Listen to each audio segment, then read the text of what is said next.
What's up, everybody? My name is Ryan Brock, basketball skills development trainer, and you are watching the FanView podcast. You had Steven Jackson, DJ Augustine, uh, James Harden. They had like three dudes who was overseas. Like they had a squad, and I was playing with TJ now, and we ended up beating them. Now that year in that tournament, you had the Baton Rouge group, Big Baby, Brandon Bass, Von Wafer was playing with them. Garrett Temple, Tyrus was playing with them. Like this tournament was lit that year, and we made it all the way to the championship. With us six. Like I say, my partner was a car salesman. Right. He hadn't hooped in years. He just was dressing out, or whatever. Repping out. So my bond with Kyle and them got so strong that weekend because they're like, man, nigga, you tough. Like I rocks with you. You know what I'm saying? So we lost in the championship to Penny Hardaway now. That's why I don't like what's your boy play with LeBron, man? He Damon Jones. I don't like him, bro.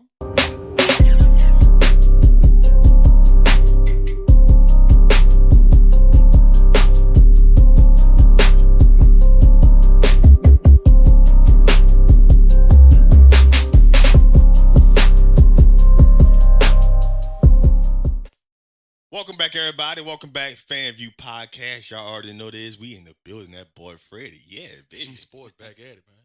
Coach Hurricane here back at it again. Nice to have you back, man. Nice to have you back, baby. I miss y'all, brother, man. Miss you, bro. I appreciate the love and support that y'all gave us over the time. It just life been life, man. You know it. Yes. Life, always life. Mm-hmm. Y'all already know what it is. We got another special guest in the building. Indeed. Why don't you go ahead and introduce him, G Man, Sports? I don't know how I want to introduce Mr. Ryan Brock, man. He do it all, man. All-American at Loyola. Mm-hmm. Was on, got 2 rings at Brother Martin. Doing a hell of a job training the kids in New Orleans, and people like Greg Monroe and a ton of other athletes, man. I don't even know what kind of title I could give Mr. Ryan Brock, but Basketball kind of show. yeah. Appreciate you coming on the FanView podcast, bro. I know we talked about it a couple weeks ago. I'm glad our schedule was able to align and get you to come on here and fellowship with us. But we always like to start the FanView podcast off talking about your journey. Take us back, Mr. Ryan Brock, when you first fell in love with the game of basketball, and what happened in your life to get you to the point where you at today, where you got so many relationships, like with the general manager for the Pelicans, like Trajan Langdon, and Duke. Dookie. and tons of other high level players that have played college basketball in the NBA. Okay. Man, first and foremost, I definitely thank y'all for reaching out to me. I'm always willing to fellowship and sit down. No doubt. Absolutely. Especially with good people. Yes. Like everything I've heard about y'all from us in passing and just in general, all genuine vibes, and I'm all about the good vibes. No doubt. Facts. Man, related to my basketball journey. So actually, my first love is football. Come on, bro. We didn't heard this. Both said And so, and my first love is football. Like, Well, we I- understand we'll- being from here. we'll get to it. I'll Yeah. get to it along my journey. But I fell in love with basketball because of my 2 older brothers used to beat me up every day in the backyard Mm-hmm. playing basketball. So I'm the youngest of 3 and an immediate, and I have my little brother and my little sister.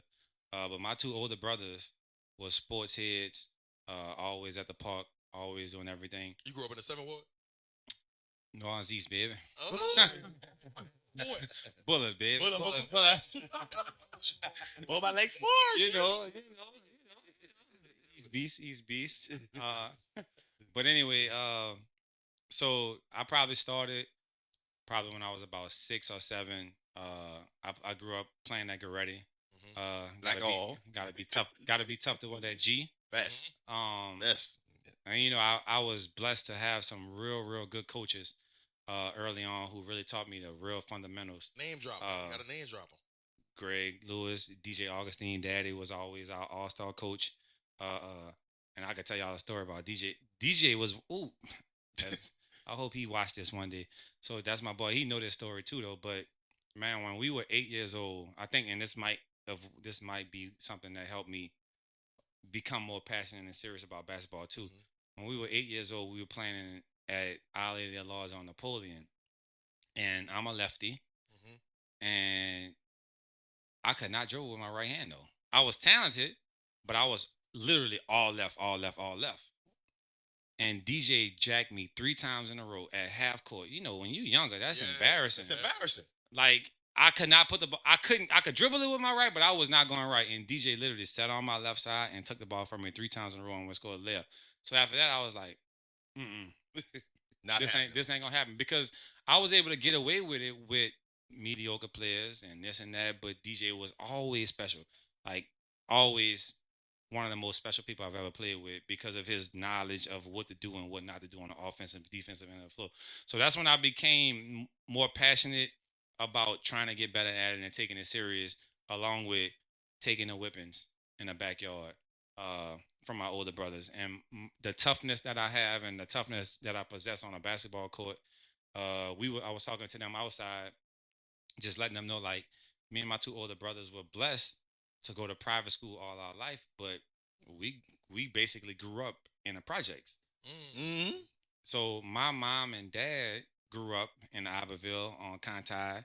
So every single day after school, we went to private school. Yep. But every single day after school, we leaving and we getting dropped off in that project. We played for Lehman Chargers. Best of both worlds. So it was always to get us to understand the difference of having and not having, and always having that hunger and desire to know that you can go here. Dog, you can go here. Like that. You know, so all those different things. Pre-Katrina now. Pre-Katrina, yeah. Pre-Katrina. So I seen everything. You know, I've seen dead bodies. I done been standing up at dice games, because we were just in that environment. Not that I'm never was a gangster. Right. By far. I've never shot at You just had to be happened to be living in that environment and going to sleep in the East in a gated community. You know what I'm saying? So it was just the balance that came from that. You know what I'm saying? So fast forwarding to middle school, a good group of us, me, DJ, probably like 12 of us. Basically, half of the Catholic League went to Marion Central, I feel like. Which I don't know if y'all remember Marion Central that was on Elysian Fields. Marion Central. I knew where it was. Yeah, so we had some hoopers. Like we really had, and I ain't gonna say hoopers, we had athletes. Like we had a ton of athletes that went to Marion Central. You know, at that time it was one of the only co-ed Catholic middle schools. Okay. Ooh. So we had all the kind of the middle class, you know, athletes were all at one spot. So my 2 older brothers were already at Brother Martin playing basketball. So I kind of already knew I was going to just go down the street, you know, go to Brother Martin. Right. DJ was at Marion Central. DJ didn't want to be following the footsteps of his dad, and he went on a visit to St. Augustine. He wasn't really feeling it. Right. And so fast forward, I think the core of us decided to just go down the street to Brother Martin. 2 of my best friends, I'm gonna call y'all out, Brandon and Justin, they decided to go to Holy Cross. So they were a part of our core group of people at Marion Central, but they decided to be different and go to Holy Cross and take L's for 4 years. So they're gonna probably be mad at me for this on FaceTime tomorrow. But so we left Marion Central. We went to Brother Martin. When I knew that we had something special at Brother Martin, our freshman year we was 33-1. Yeah. Our freshman year, we had a first year coach, Coach Scott Thompson. Shout out to Coach Scott Thompson. He's now the head coach at Rummel. He's been there for a few years. Like one of the most tough-nosed people you'll ever meet in your life. But he was fresh out of being a graduate assistant at Loyola. And his first job was getting a group of us super talented kids coming in at Brother Martin. So it was also a challenging thing for him because the reality of it is you got a group of 7 to 8 black kids coming into a white school, taking over a basketball program where it was Brother Martin. When my brothers was there, it was still a predominantly white. Yeah, predominantly white, bro. Right. You know what I'm saying? Like that's just the reality of it. So everything was a culture shock. It was a shift change for everybody. So he had us, and it was some challenging times for him because man, we were so good. We were so good, bro. Like I never forget one practice. This was the day before we were playing Destrehan.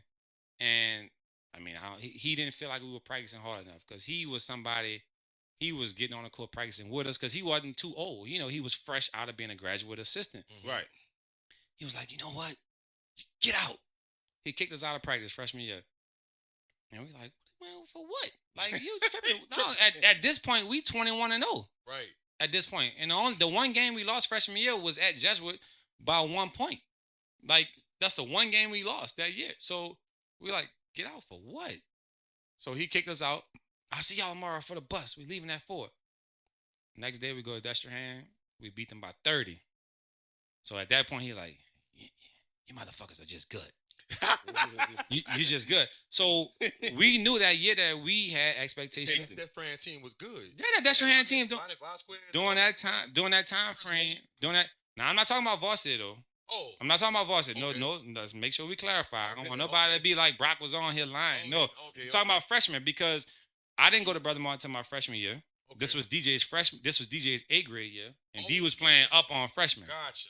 So we didn't go to varsity till the 02-03 season was when we went to varsity. So our first year on varsity was 10th grade. So again, that's when I had to make that decision of football, basketball. I told y'all football was my first love. Yep. But me being a competitor, my freshman year at Brother Martin, I played football. I played everything. I played running back, linebacker, safety, everything. But coming into my sophomore season at Brother Martin, coach was like, look, gotta pick one. You gotta pick. Why? I'm gonna get into it. I still regret. Adam gonna pick. I had to pick, and it's still something that eats me up to this day because I know how much I still genuinely love football. Right. You know, so we had 2 seniors, Kenny, that was playing in my position, and we had Ben Relly. There were 2 seniors who were they were okay. They were good, but they weren't better than me. And the competitiveness in me, coach said, like, look, I can't have you go do football all summer and then come back and think that you're going to start in basketball. Yeah. Correct. For one, they're seniors. For one, they protection complexion by the complexion. Right. Yeah. You know what I'm saying? Just being real about it. They can protect it by the complexion. So you have to, this is the road that you have to take in order to possibly start. So my immature mind, like, I got to start, man. My 10th grade year, I want to start for 3 years. So I quit football. So I still didn't start every game my 10th grade year, but obviously I played a ton. We go to the state championship our 10th grade year. Woodlawn. We lose to Woodlawn, one of the best high school teams I ever played against. Best high school team ever assembled. Literally. I'm athletes. 6'10", 6'8", Athletes. 6'7". Yeah. Straight athletes. But hoopers, football players, straight athletes. So Gransberry, Jason Collins, Darnell. yes. They had I think 6 of them did win. 7. 7. I remember. 7. They didn't lose a game. They didn't lose in 2 years. Yeah. So when we were up 5 going into the 4th quarter, our 10th grade year, we babies. Like, these dudes were ranked in the nation. Yeah. We were up 5 going into the 4th quarter. Then they referee started, not that they cheated. Them dudes was good. Like, it went their way. They ended up beating us. After the game, they was telling all us, man, we know y'all winning this the next 2 years. Like, so we like, all right, we gonna hold y'all to that. You hold y'all to it. Because they had won it 2 straight years. So then come fast forward to our junior year. We knew what the expectation was. We came in junior year. I played Thibodeau, huh? We played St. Aug. Oh, yeah. Don't make me disrespect my St. Aug brothers. JP, no. JP, Sean Dumas, Yeah. that's my dog. Yeah. Ernest Neville. Yeah. I mean, Ernest Jones, not Ernest. Good. Yeah. That was a good ass game. That was a good game. Like, I still get flack from my St. Aug. So, I hit the game 1-3 that year against St. Aug. So everybody that watched the game, they constantly say, man, y'all was supposed to lose that game. I'm like, bro, Ernest layup wasn't as easy as y'all think it was. I'm on the court watching this. Like, yeah, it was a left-hand layup, but at the end of the day, I'm like, he wasn't supposed to make it. We beat them 4 out of 5 times that year. JP, but they also, it was us and them that was the 2 best teams. JP played out his mind. Yeah. JP was good. JP was a beast. Yes. But that was it was a good game, but that was one of the ugliest. Yeah. The final score was like 48-47. Man, man, we played. That was our 5th time playing. Man. That was our 5th time playing. We all knew each other. We all had been playing against each other for years, and it could have went either way that night. That was the closest game we had all year. You know what I'm saying? Between them, I think because that year we played them in the Brother Martin tournament, we played them in the Newman tournament, and we played them twice in district, and then we played them again in championship. That year, New Orleans had some heat. Yes. Because you had Paulo and them at Carver. Yeah. Who ended up getting upset. You had the Fortier team that was in the top 28 a couple of years at the time.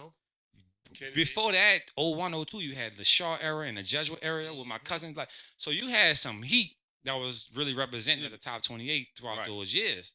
So when we beat St. Aug my junior year, the next year, it was like, all right, we not supposed to lose this year. Like, I ain't gonna lie though, bro. I thought Thibodeau had y'all. How? All that lit, What was the final score? bro. Hey, look, I might be being a little biased because that's my area, but I just felt. You ready for the Tom Petty to stand up? Stand down. Hey, I love Stand up. Brandon Cooks, Damian Johnson, 2 Division I major athletes. Yeah. Stewart started as a sophomore. He might have been a freshman.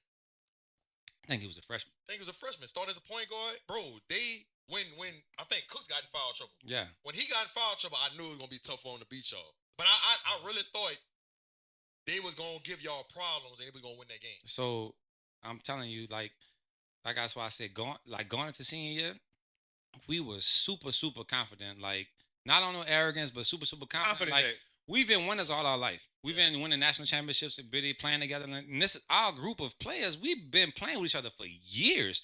Like, that makes a difference in high school. Chemistry, yeah. Like, and that's what we talked about before the show. Like, programs. Right. That makes a difference between you assembling people, just putting them together, as opposed to having people who've been growing up together and playing together. Man, that's a program. It's a difference between a team and a program. It's a big difference. So going into senior year, we was like, man, we ain't supposed to lose. So senior year, we were 19-0. We played Northside from Lafayette. They had Perry Stevenson. Went to Kentucky. And Thibodeau beat them in the Hall of Fame. Listen, we played Perry Stevenson in the Country Day tournament, in championship of the Country Day tournament. And I'm gonna give y'all the whole. I'm looking at the time because I'm taking all the time. But go ahead. I'm looking. So y'all, if y'all remember, Christmas of this was 04 was the first time it was about to snow. Yeah. In New Orleans. Yes, in New Orleans. For Christmas. Yep. So Country Day, Northside, literally, the day before the championship in the Country Day tournament, told in the paper, the coach was like, "Oh, we got what we came down here for." They didn't get in the tournament to play nobody but us, because it was all about us at that point in the state. We were talked about. So us, we thinking about going. We were going to Myrtle Beach the next day to play on to play on Beach Ball Classic. At that time, that was one of the biggest high school tournaments that they had in Myrtle Beach, South Carolina. The Christmas tournament. It wasn't. They still had City of Palms and stuff like that, but it was City of Palms and it was the Myrtle Beach Classic. Right. Northside came down here, beat the sleeves off us, beat us by 20. We was 19-0. Beat us by 20 because the next morning we would get on the flight to go fly to Myrtle Beach. So in everybody's mind, man, that's all we thinking about, because Myrtle Beach tournament. Listen, the Myrtle Beach tournament had Daquan Cook. Ohio State. Yep. Mario Chalmers. Kansas. Derek Character. What character? Derek Character was Louisville. He was one of the top. He should have been in the NBA. Just a little bit mentally crazy. Yes, I forgot about Derek Character. Danny Green. Yeah. Listen, they had heat. Every team had a high caliber, 5-star rated player. Listen, courtside was Coach K, Roy Williams. Everybody was courtside. It was star-studded. So our mind was only thinking about that. But Northside was licking their chops because they came and they dominated us. They dominated us. They beat us by 20. So fast forward, the next morning, it was snowing. Flights was canceled. We had to get on a bus. Instead of us catching a flight, we had to get on a bus and go drive to Atlanta, and then catch a flight from Atlanta to South Carolina. Long story short, we got to Myrtle Beach 2 hours before we were supposed to play at 3:00, like that next day. Instead, we asked if we could push the game back to the latest game of the night. And some people was like, no, we ain't feeling sorry for them. Like, Right. they here. Right. They supposed to play in 2 hours. Playing We 2 playing. hours. So that was what year? This was senior. This was 04. Oh, So four. DJ had his name right. This. Yeah. Yeah. We ringing. Like, we ringing at this point. We was 19-0 before we had lost to Northside. So we lose to Northside. We 19-1. We get to Myrtle Beach. We literally basically fresh off the plane, drop our bags, and we at the game. We playing. I never forget. They picked us. They met us at the airport, and this was a high caliber tournament. Met us at the airport. U-Haul pull up. All of us put our bags in the U-Haul. We get on the bus. We go straight to the gym. We end up getting down in the first half to Memphis, to the team from Memphis. This was with like one dude went to Tennessee, 2 dudes went to Memphis. Like, they had some hoopers in this tournament. We ended up coming back in the second half and losing by 2. But we ended up winning the next 3 games to win the consolation side of the tournament. We had them found our swag. We beat Mario Chalmers, then we beat Daquan Cook them. Mm-hmm. And we had a meeting after that tournament. It was like, we're not losing no more. Like, the hiccup's over with. So after that point, we finished 39-2. Senior year. We finished number 4 in the nation. We was behind Greg Oden and Mike Conley. Yeah. We was behind KD and them at Mount Rose, and I forget who the other third team was. Maybe it might have been Derek Carrick and them. But we finished number 4 in the nation that year. So fast forward to, I knew it was either Southern Miss or UNO for me out of high school that I was gonna sign with. Like, and I'm not ashamed to say this because I tell kids this. Like, I was mediocre academically. Like, I didn't take it serious. Even though I was in Cali, Brother Morton. I didn't take it serious. I thought if I was passing, I was good. Like, I'm being honest. I'm eligible to play. I'm eligible to play. I'm good. You know what I'm saying? Like, so not forecasting that this comes to an end. This comes to an end. So you getting C's and a couple of B's. No, you need the A's and the B's in them core classes. You know, so I had so many schools that were interested in me just because they was coming in the gym to see DJ. Right. And while you're there, mom wanted to take a look around. Listen, they're like, wait, who is this? There's a Corey Bloom over here too. Yeah, like DJ Corey. Like, we ended up having 6 people go D1, and Steve Payton went Division 2. So you got 7 players off a high school team that's basically getting recruited to an extent. You know what I'm saying? So, but I had so many colleges that shied away from me, not because I was a dummy. I wasn't getting F's and D's, but I wasn't qualified.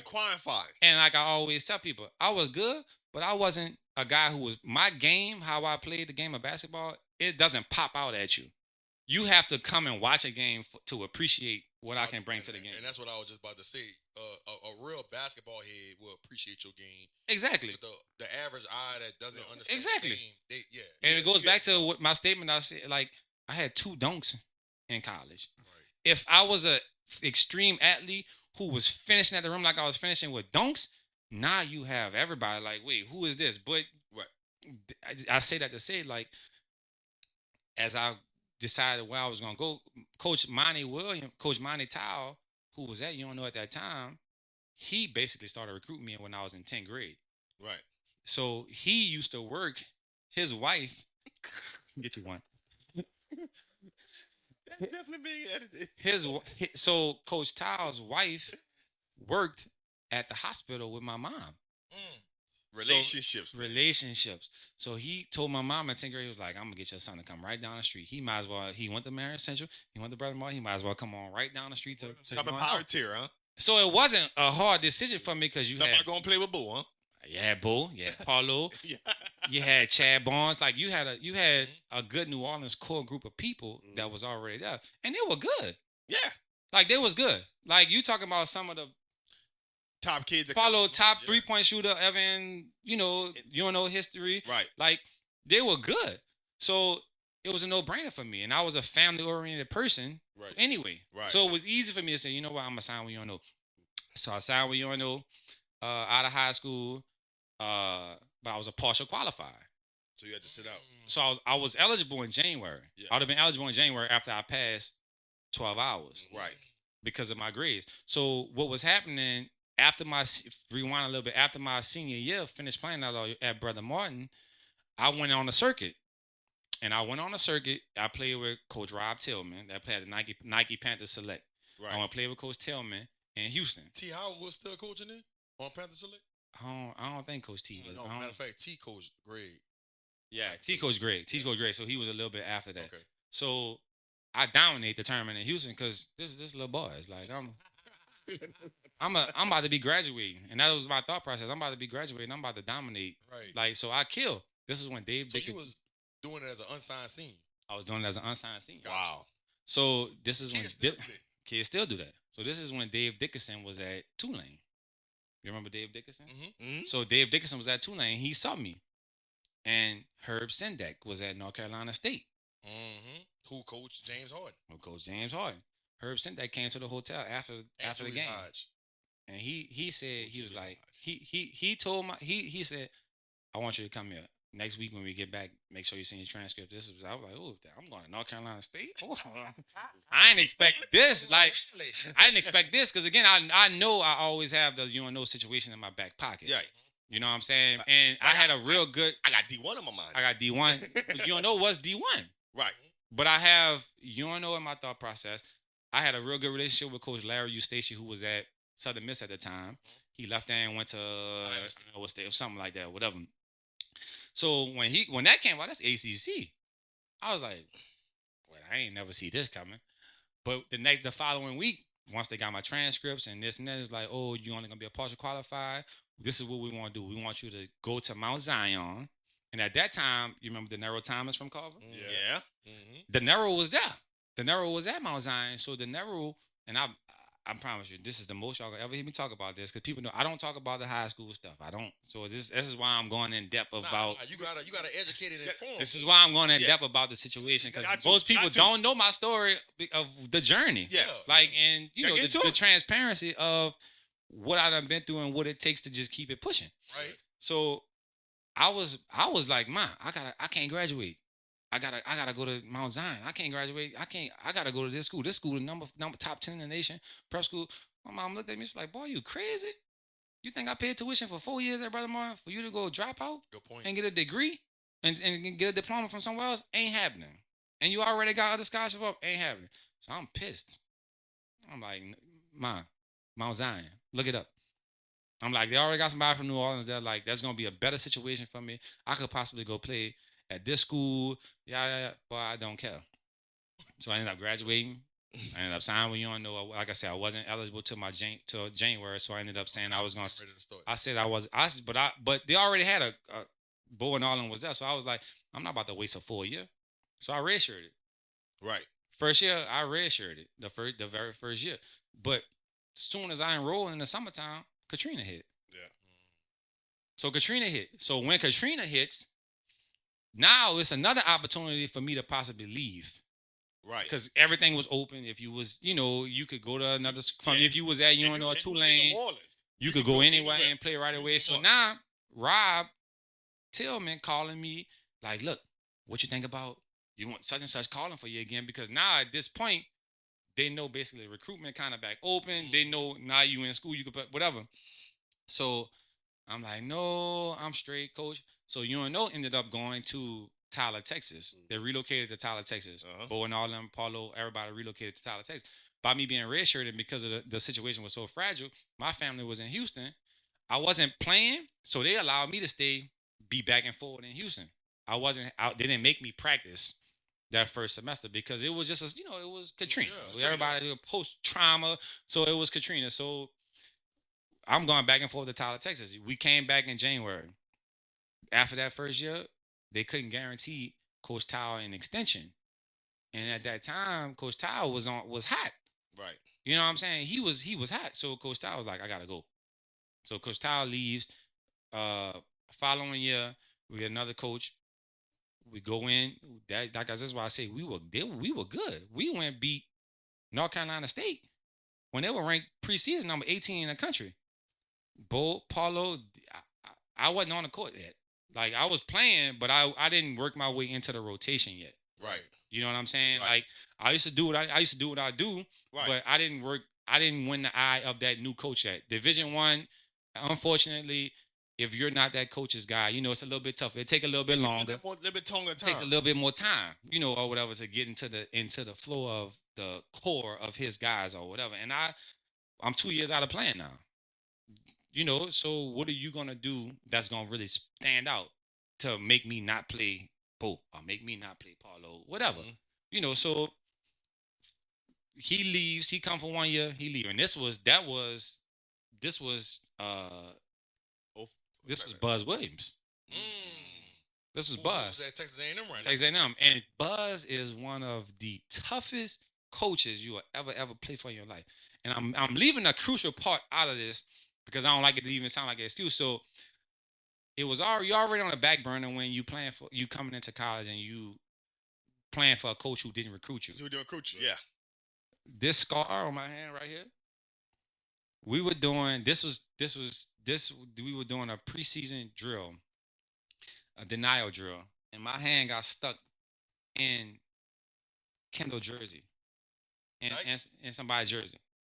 Hand got stuck. I'm lying. Let me rewind. I'm tripping. I'm tripping. This was the following year. The first year I broke my ankle with Buzz. Wow. I'm in the gym. This is when Quanez White, again, this is 06, 07. 07. Quanez White still was hooping overseas. Right. Quanez was in the Final Four in Oklahoma in 2004. So I never forget, we were hooping at Chalmette High School. And I came down, broke my ankle bad.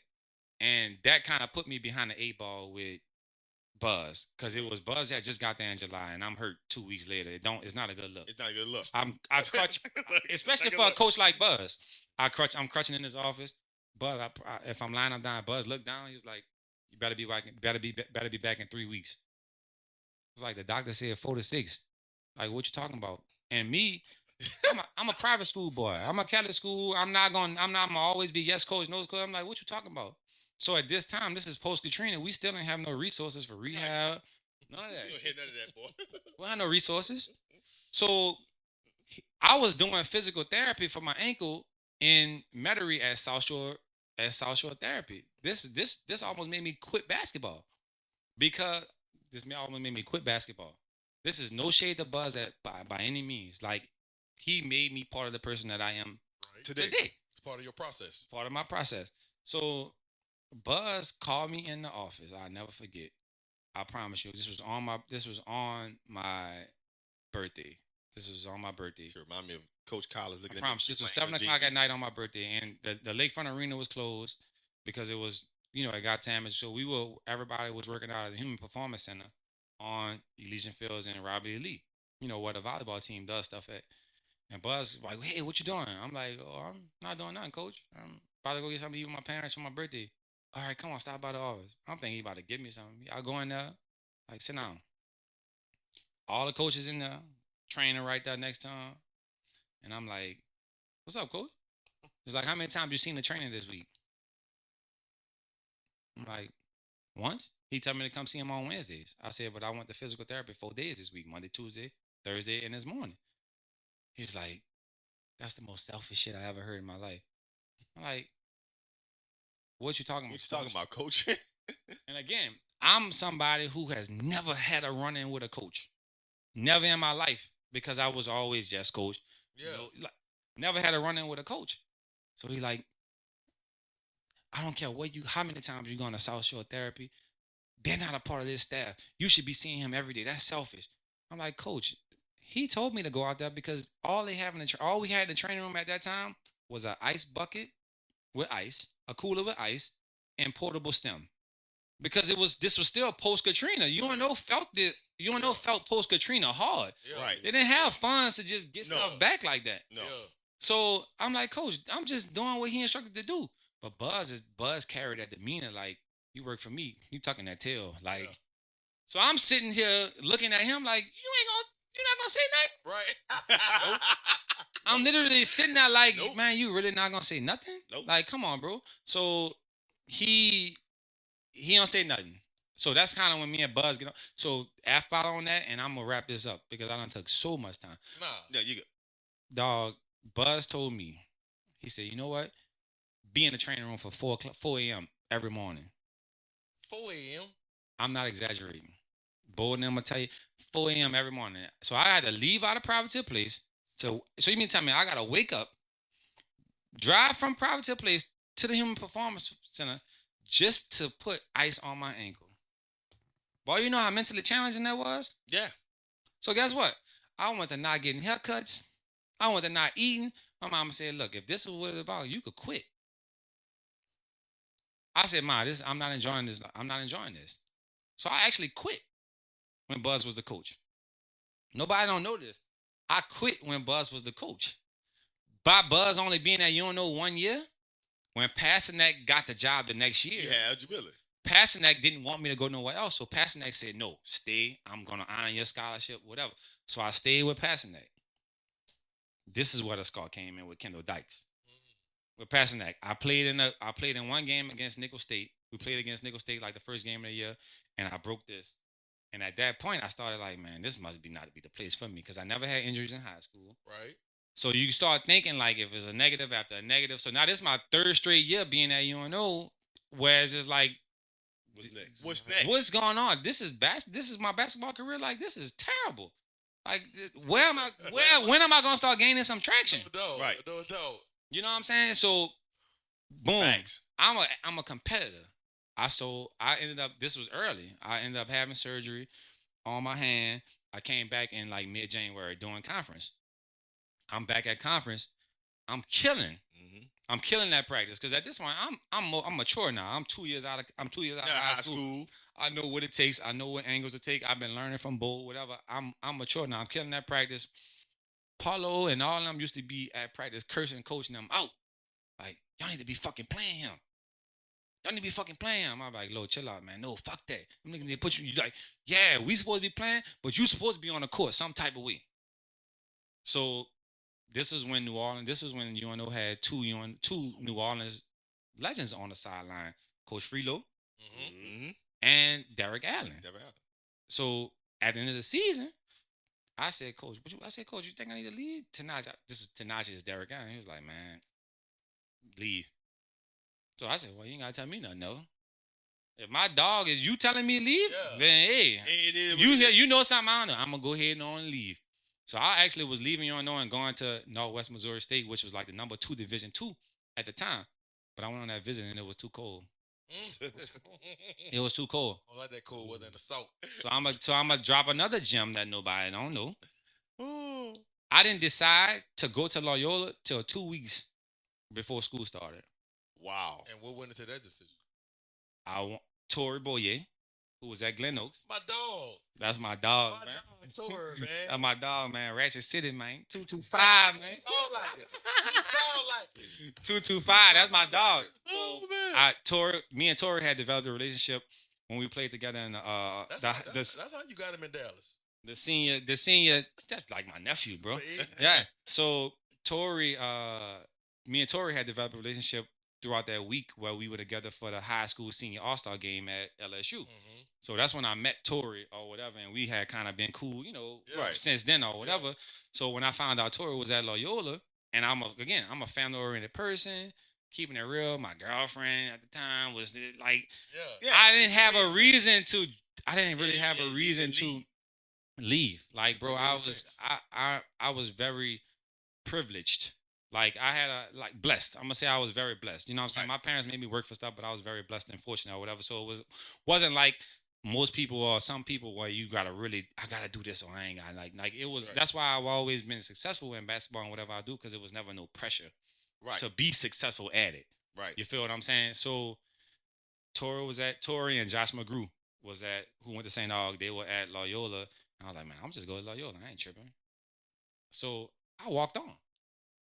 So Loyola was recruiting me. I didn't know that. Loyola was recruiting me. But it's 2 weeks before school started. They ain't had no scholarships. Right.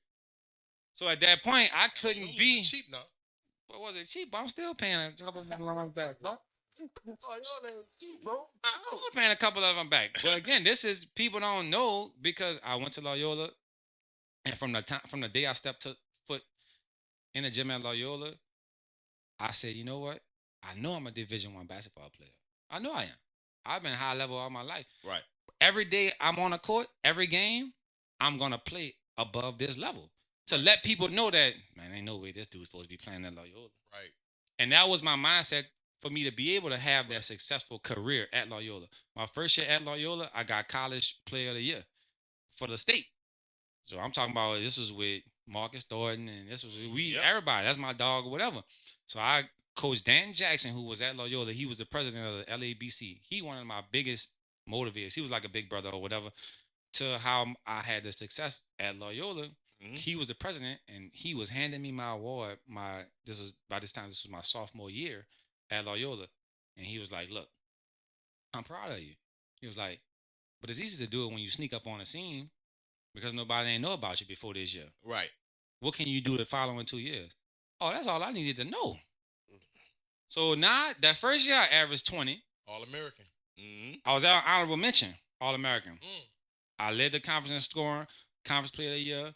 The following year, I said I'm gonna make sure my points increase every year. So I averaged 22 the next year and 23 my senior year. And all 3 years, I was top 10 in scoring, top 5 2 of the 3 years. And that was the motivation that I needed to always be like, and that's when I talk about with the kids, it's like, if you feel you better, right, then every time I walk in the gym, you should stand out. Right. You should stand out. Leave no doubts. And that's my thing. And that's there's a lot of kids now that leaves a lot of doubt. I can't put my finger on what's different with this era of basketball that from 20 years ago. Coach. Like, bro, what you talking about? Like, man, great people, great coaches coach at practice. Great coaches coach at practice. I'm a coach at the game, but I ain't supposed to be trying to scream and everybody don't need to know. Come here.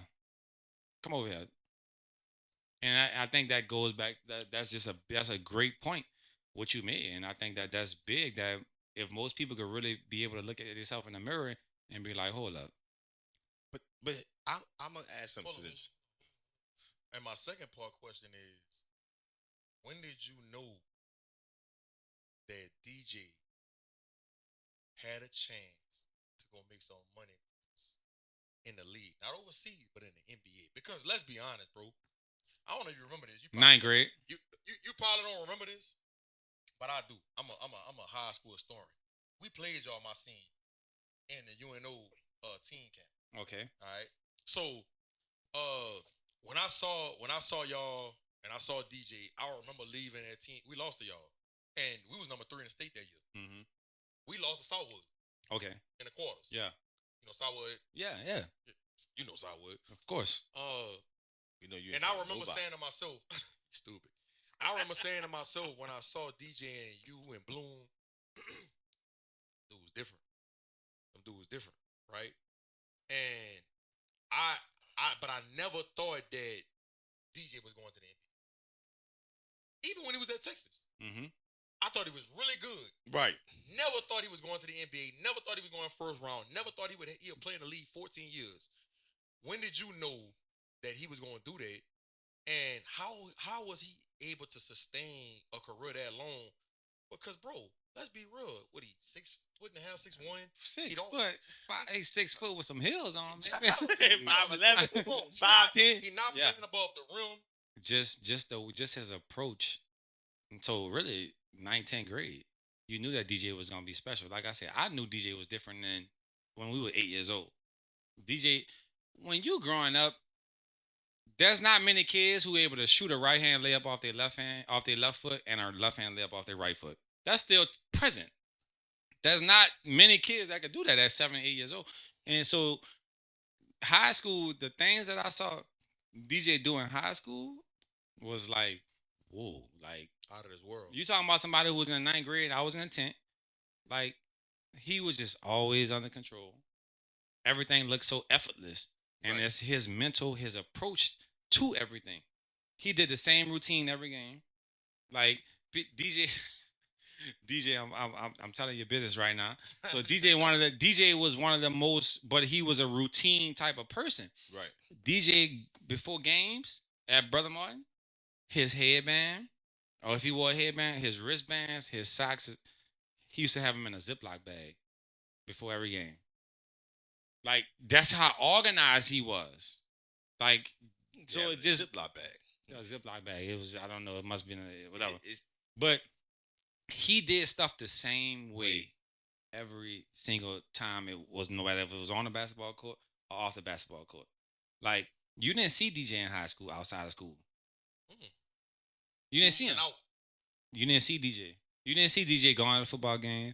You didn't see DJ partying. Like, DJ was working. D was working. And one of the things I tell people all the time, where I knew, we were playing at Holy Cross, going back to my partners, Justin and Brandon. And my daddy was messing with DJ before the game. He said I'll give you 200 if you hit 10 threes. DJ Junior, yeah. Come on, Bo. I told you I was doing this. Bo calling me, bro. He said I'll give you 200 you hit 10 threes. He had 11. This was his junior year. And he had 43. So for us to be joking about that, doing warm-ups, and for him to come do it so effortlessly. And like DJ scored, not forced. We talk about he don't need no dribbles. He don't need no dribbles. He gonna make the right play every time. It's never gonna look forced. Right. He was just always different. And I think that once he went to Katrina happening was the best thing that happened for him, in my opinion. To go to Houston. Right. To go to Houston because, well, I don't think it was the challenging thing. I think that for him to land at Texas, if I may be wrong, because we've never really had a real in-depth conversation about this, but if Katrina don't happen, DJ going to LSU. Yeah. You think so? Without a doubt.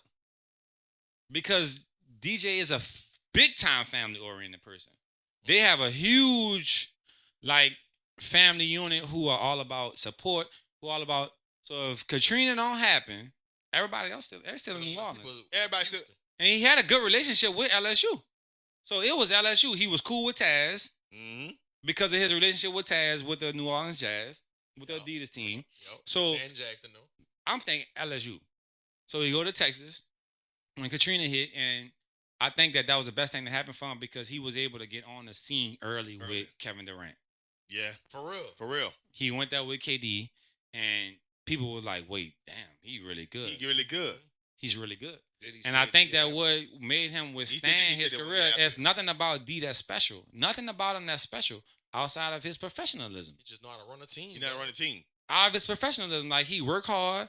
DJ, if D played free play 3 years in the summertime outside of his, like in his career, that's a lot. He just work on his craft. And he's a good professional. He know how to carry himself in the locker room. He's a stand-up guy. He could put on any hat. And I think that that's what helped him have that longevity in his career. And that's what I try and tell kids. Like, you ain't got to be in the spotlight. You just got to do what you're supposed to do. Do it well. He gonna run the team. He gonna make the open shots. And he was doing that early. Like he was special, son. I remember when he's with the Bulls, and I think Derrick Rose towards meniscus. Mm-hmm. And he came in the playoffs. And he went off. And like he killed. It's like they didn't miss that. He went off.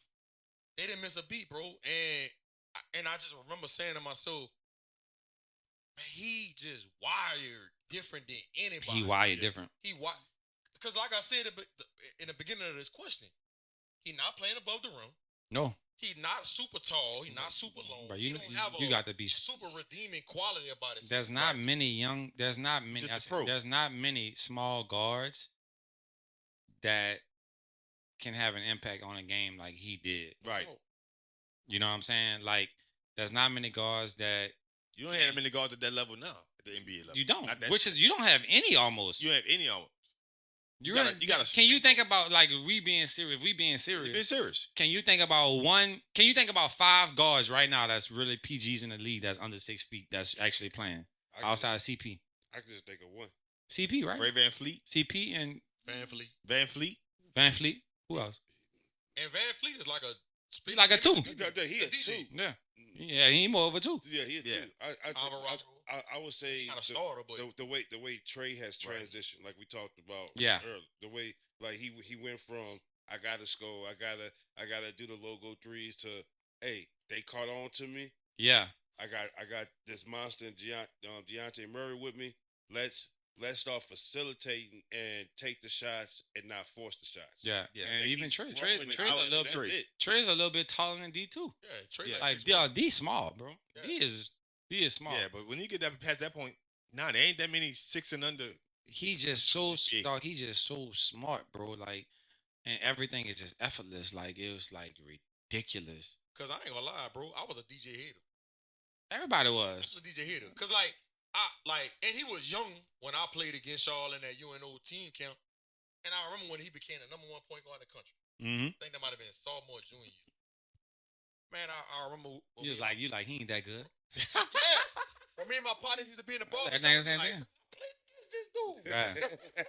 Rapping. But again, it goes back. But But it goes back to. You know why? Because you was resembling everything to the college level. Like, you represented off of TJ Ford and other. You like, man, he ain't gonna be like that. Well, I think it goes back to, and this is not to, dog, you know, like, throughout the course of my career, throughout the course of my life, like, man, I be having so many people that be, man, you was the coolest one on that Brother Martin team. You was the engine. I'm like, boy, what? Like, boy, my game ain't translated to no NBA. What is you talking about? No, right. Like, stop it. Stop it. Right. Like, DJ is special. That comes around once a time. And I think that you say that because it goes back to the statement I made about myself. Like, his game don't jump off. There you go. At you. At you. It don't jump off like that. But he's so effective at helping and doing and making an impact. But a lot of people see the game that way. They see the game from a standpoint of, if it don't jump out at you, yes, it's not like you're not better than somebody else. Like, they're looking for, it's like their eyes they're trading for the highlight. They're trading for the Listen, they're trading for to see that athleticism. And people think, because if you don't see it, like, well, he's not better because he's not a better athlete. He's not a better athletic player. You're like, I still have people to this day that be like, man, that dude wasn't that good. I'm like, what? What? That dude had a 14-year NBA career under 6 feet. Now, I'll say this, though. Once I got old, I said that stupid shit when I was in high school. Yeah. Once I got older, you realize, and I started getting my IQ started getting better, and I started understanding what the game is really about and how things translate. That's when I was able to say, I was tripping. Yeah, dude, different. I was tripping. D different. D different. Like, two people that and again, I can speak in terms of the professionalism. Like, when I finished from Loyola, I was going to Houston, working out with DJ, working out with Kyle Lowry, working out with TJ Ford when he was coming back from next surgery. So, like, being able to see that on like, how different is training with NBA players? Like, I don't think people really understand how the difference is. No wasted time.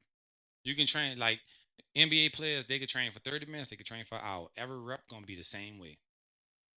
The same way. And I think that's what separates them from middle school, high school, some college guys who be balancing, trying to get it better. Like, they don't waste time in the gym.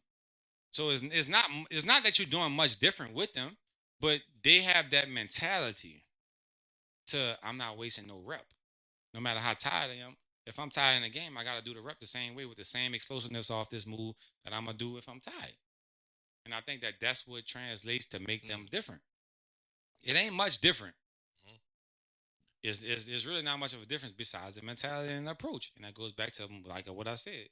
How do you approach what you're doing on a day-to-day basis?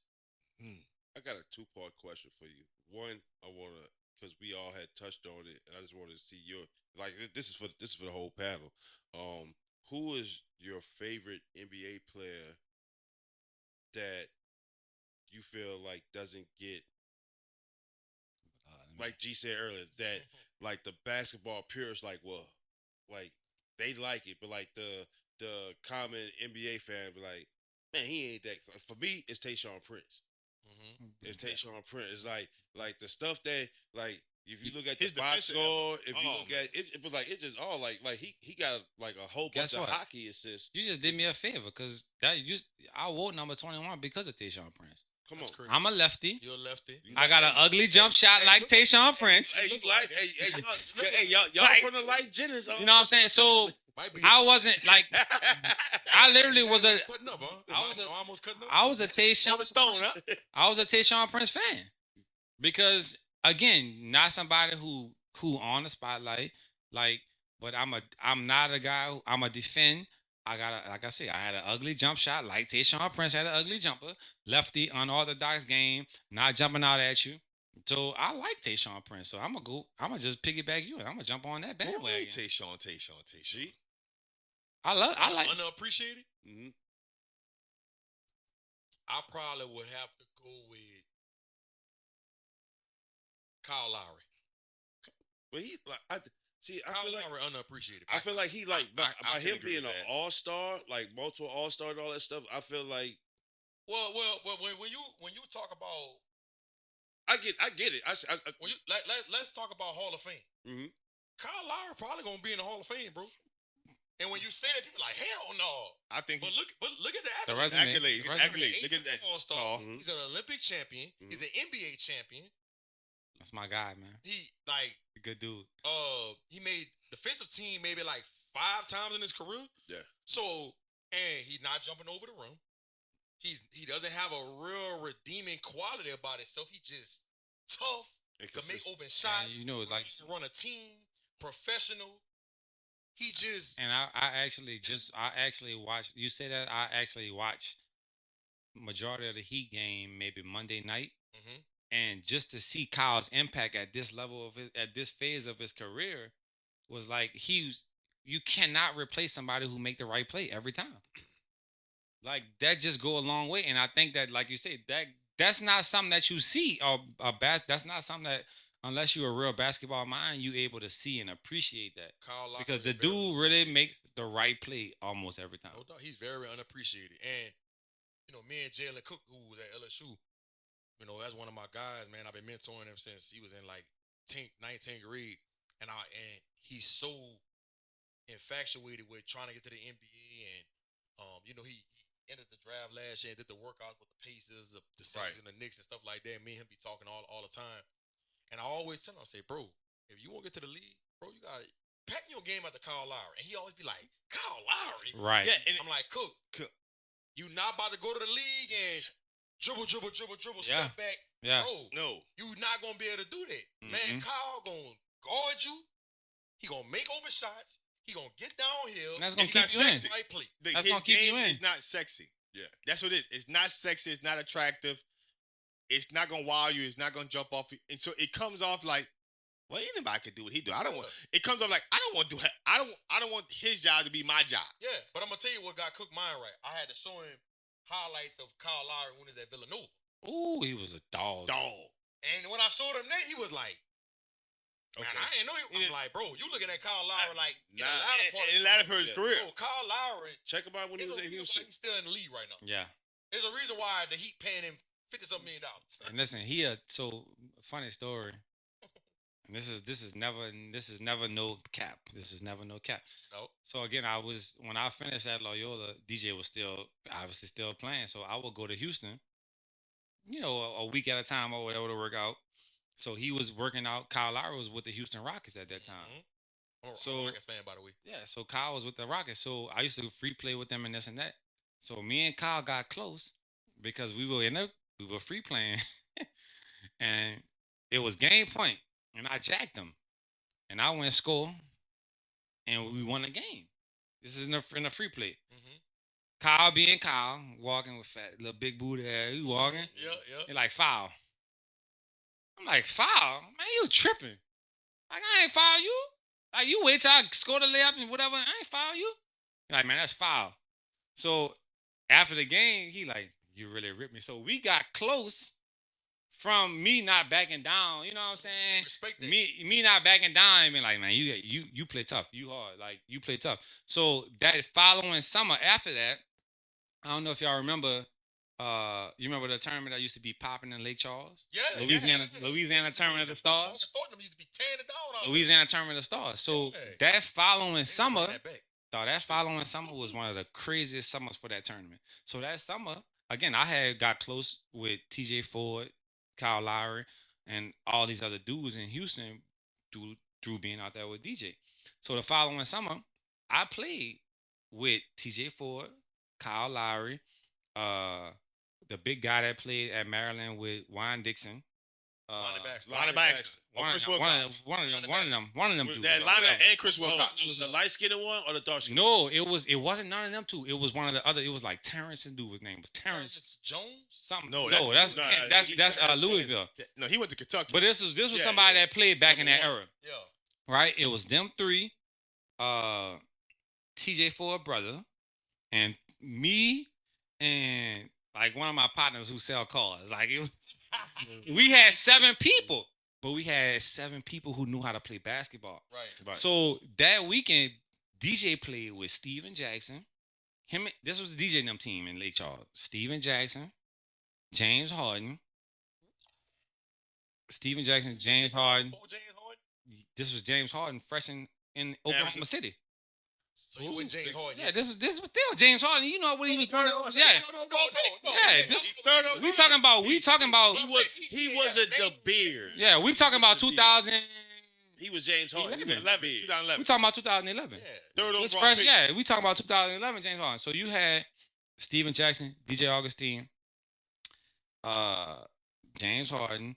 They had like 3 dudes who was overseas. Like they had a squad, and I was playing with TJ now, and we ended up beating them.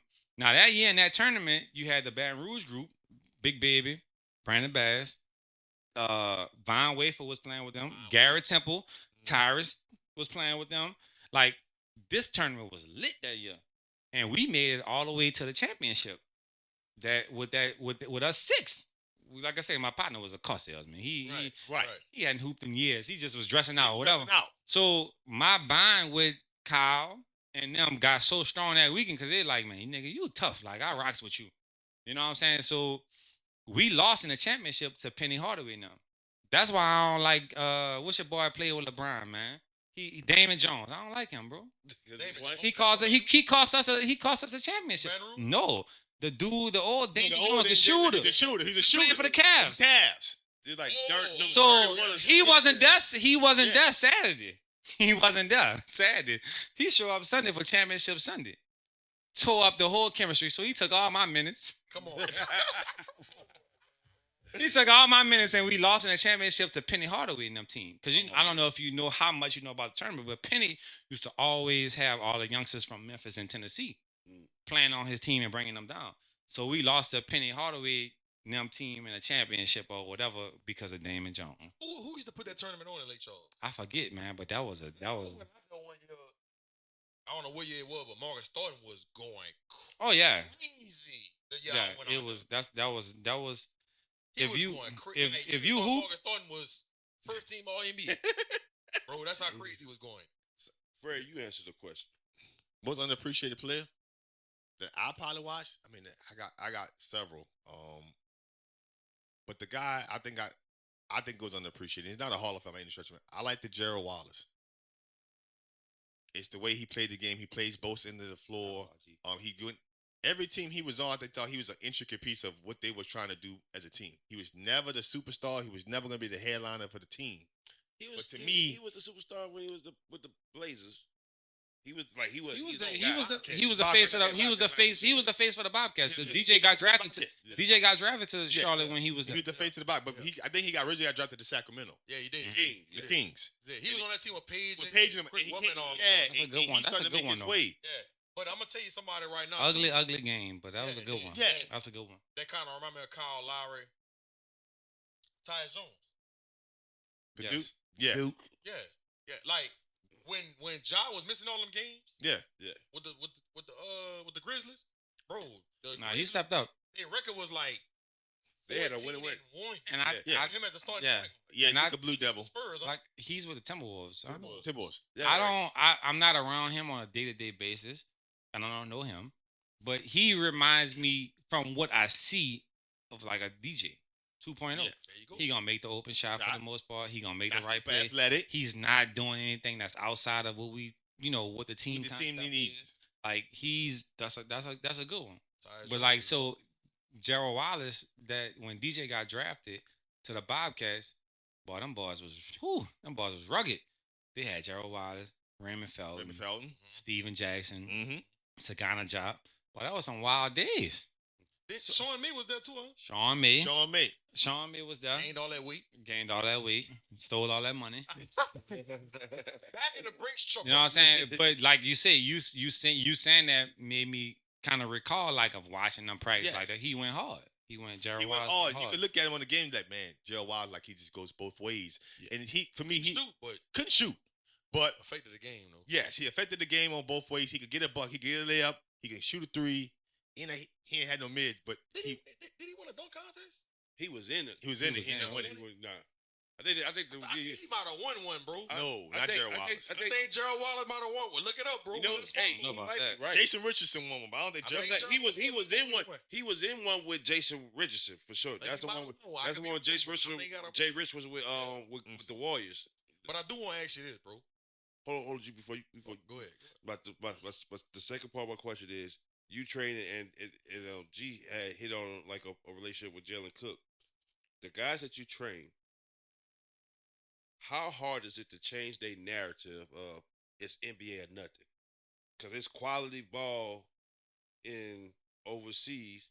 You guys former pros that went in the NBA, went overseas, and got back to the NBA. How hard is it to like to change the narrative? Like, look, the NBA ain't if it's not the NBA, it's not nothing. You can still make a living. You can still do what you want to do. Changing the narrative of it's NBA or nothing. Well, it's always good to have a best friend like Bo No doubt. to relate to them, to relate that conversation, to let them understand, like, man, there's money that's out here to be made. You know what I'm saying? Like, if you can, I tell people this: if you can make more money dribbling up and shooting a basketball than you can make working, you successful. Like, you successful. You and I'm just like I say, I'm a realist. If you not being talked about in high school, it's a good chance you ain't going. So I'm gonna tell you early. There's a good chance you're not going. Like there's a small margin of people who graduate from high school, who go to college, who just jump off the market at something, and then you all of a sudden an NBA player. So I'll just tell you early. So you kind of in your mindset, man, I know I'm gonna work. I gotta work to this dude. Like, man, you who gonna turn down gonna make $20,000 a month playing overseas in a high league, or $100,000 a month, or For real. $200,000 a month? What? I don't think anything to add to what he's asking is I don't think people realize how much pro ball players are making overseas because it's not advertised, it's not publicized. You know how we hear about NBA contracts? This guy signed this 9-figure contract. He signed for 100 million, 200 Okay, listen to me, camera. When we was in Miami million. 3 weeks ago, a guy that was working out in Miami, won't name his name, a guy that was working out in Miami. Me and G had a conversation. This is not G. It's not Greg, but me and G had a conversation about a guy. They were saying, oh, such and such. They talking to him. They starting at 110 a month. 110. $110,000 a month to play basketball. It's crazy. What? Sign That's me crazy. up. All right, who gonna turn that down? I'm not. And like my At all. thing is this. Like, and with the, I don't even got no ringtones on my phone. That's just if you can go make $7,000 a month, bro, $8,000 a month, $10,000 a month, man, that's a lot of money, It's a bro, lot of to money. to go play basketball. You know what I'm saying? Like I tell kids, really and truly, I think so. To answer your question directly, what I talk to kids about is you just using this basketball to put yourself in a position to not stress when you do say I'm gonna fall into this career.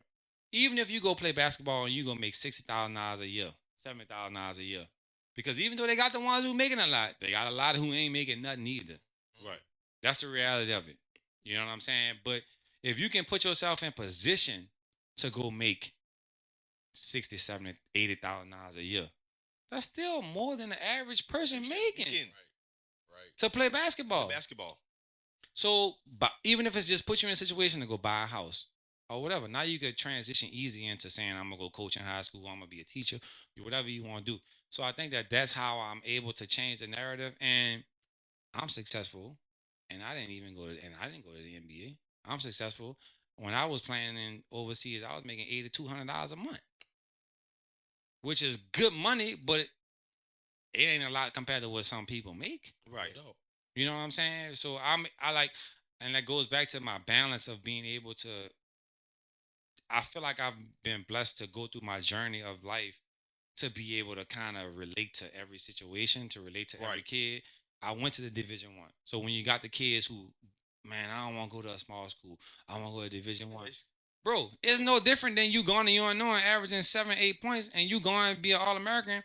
If I'm a general manager and I'm an overseas team, and I got 2 resumes in front of me, and I got one who was at Loyola who averaged 20 points, who averaged 22 points for 3 years, and I got one kid who coming out of the Southland Conference or the Sun Belt Conference who averaged 4-5 points for these 3 years. Which one gonna pop out at you? 21. 21. Can you do something for me? You know, so it's like it ain't always big or bust. It's about what fits you. What fit you? Like, man, it's hard to get in the NBA, bro. Man, just like Bo said. Yeah, but it's like hitting the lottery. It's Nah, like it's hitting hard the to get in lottery. the NBA, bro. Listen, when Bo ain't get picked up, after everything I seen him do, when Bo didn't get picked up, and again, Bo don't have the flashy game that jump out at you. Right. You gotta almost be perfect. Bo was one of the people who was almost an exception for that statement I made in terms of if you wasn't talked about in high school. He was one of the people who was almost who jumped on the scene in college, and you was the all-time leading scorer in the Sun Belt Conference. You was top 5 in the nation when JJ Redick was coming out of school and scoring. You was almost in that number. And when Bo didn't make it, after them people telling them, I was there multiple times. The Kings, it was the Kings. Oh, I'm gonna go to the second round of the Kings. And when he didn't make it, I was like, oh Lord.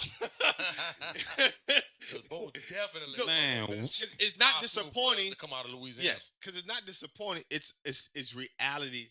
It's reality. It's reality. It's like, well, dang.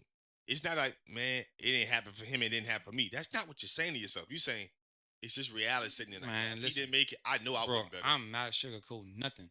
With no parent, I'm not sugarcoating nothing with no kid. Like, why would I do that to you? I'm not about to sell you short. I'm like, and like I tell kids these days, like, bro, we're gonna try and get you a Division 2 scholarship, but Division 2, yeah, you only need one. You just trying to get to school for free. Like, and that's what I tell kids, bro. Like, high schoolers, man, look, you just trying to get to school for free, bro. Like, whatever's meant to happen is gonna happen for you. You got the stories of the people who done made it to this level and this level because of their success, you know, at wherever school that they was at. But if it's meant for you, it's meant for you. And I'm a firm believer of life takes you, God takes you where you supposed to go. So if you end up here where you think you're not supposed to be at, then that's where you were supposed to be. Right. So, you know, once people get out of the mindset who are talented kids, who was NBA or bust, man, you're gonna be so much more successful. Bo has put himself in position to be extremely well off financially the rest of his life. And he had one stint, basically, real stint with the Pelicans when he was out of shape. Like, my dog was chilling by then, you know what I'm saying? I don't think my dog had that desire for, like, at that point. He was good already, you know what I'm saying? He came on a podcast and said he only did it because he wanted. He would have get in shape. Yeah. And soon they cut him, he went back overseas. Hey, listen, listen, again, my relationship with the people for the Hornets and the Pelicans extends back to high school. I started doing, like, basketball clinics and volunteering to do camps and stuff like that when I was in high school. So my relationship goes way back to Dell Demp. So everybody who was kind of been funneled in, I've always just picked up. They always introduced him to me. Like, when Willie Green got the job, Trajan Langdon was like, this is my guy, Ryan. Like, he's going to train Mason. This past summer, Aaron Miles, who's assistant coach now, his son's like, played Kansas? Yes, he assistant coach with the Pelicans now. So it's like the relationships just keep kind of going on and on, because the type of person that I am and how I'm big on relationships. And when Bo went to his trial, when Bo signed with the Pelicans and went to practice, this was during practice. My guy texted me. He was like, what the hell has Bo been doing? He's so out of shape. I said he been chilling, making money. Right. So it's like, he said he mentioned on the pipe. He said I used that to get in shape. He used it to get in shape. You know what I'm saying? His mama saying play. And bro, like I said, me and Bo are extremely close. And when I finished from Loyola in 2011, I actually, right after I finished, I moved with Bo. Bo was like, "You gonna come live with me for the summer?" So I moved with Bo, and that was the summer. I'm putting his business out there. That was the summer he signed his first multi-million-dollar deal overseas. And when I seen that, I was like, "Boy, who worrying about the NBA? Right. Who worrying about the NBA? No, it ain't public. I ain't gonna say what it was, but when you look back and I think about, we were sitting in the penthouse, and I'm like, Lord. I was like, yeah, fool, I'm good. You know what I'm saying? Like, but that's just like, I think that it's just me being able to have those relationships with people and being able to be my own testimony, you know, to these relationships and to these conversations that I be having with people and with parents is what kind of carries it, carries a little bit more weight. What I, you talk about relationships, and I think that's a key element to life. I talk to my son, my daughter, kids that I mentor, kids that I coach all the time about how big relationships are and how you gotta value how you treat people, first impressions, and things of that nature. Man, Brock, talk about how relationships has gotten you to where you at today. I mean, bro, you sitting down with the general manager from the Pelicans, Trajan Lane, Dude. the last assassin. Dude. Dick. You know what I mean? You know, Willie Green, the head coach for the Pelicans. He had a relationship with the Pride GM, Dale Demps. Talk about how important that is, man, because I think that's something that people that are gonna watch this podcast need to understand. Because I think sometimes we forget how this is a relationship world, relationship business. Whatever you're trying to do, whether you start a business, whether you're working for a business, you gotta have real, genuine relationships. Talk about how that has been a very, very big part in your testimony. I think that probably my dad is probably the biggest reason that I'm high on the relationships that I have, because growing up, man, y'all feel something. Y'all feel something. Like, feel solid, feel genuine. He 100. Like, he not sugarcoating nothing. Uh and just being able, like, I'm a person who always, what can I bring to you to add value to you, not what I could take from you. Right. You know what I'm saying? And like, I tell people all the time, if you could find 5 people to say something bad about me, they just don't like me. They just don't like me. They just don't like me. You know, so I have that thought process every day I leave my house. About every day I leave my house, I'm saying to myself, let me be a better person today than I was yesterday. So when I go out and I make these relationships, like I build on these relationships, like I know that carries so much weight, because my name is going to come up with people in conversations, with different things. Like, people trust me, because I don't have to be around you every day. For me, I want you to know when I meet you, I'm a genuine person. No doubt. This is how I carry myself. I'm not trying to get nothing out of this situation.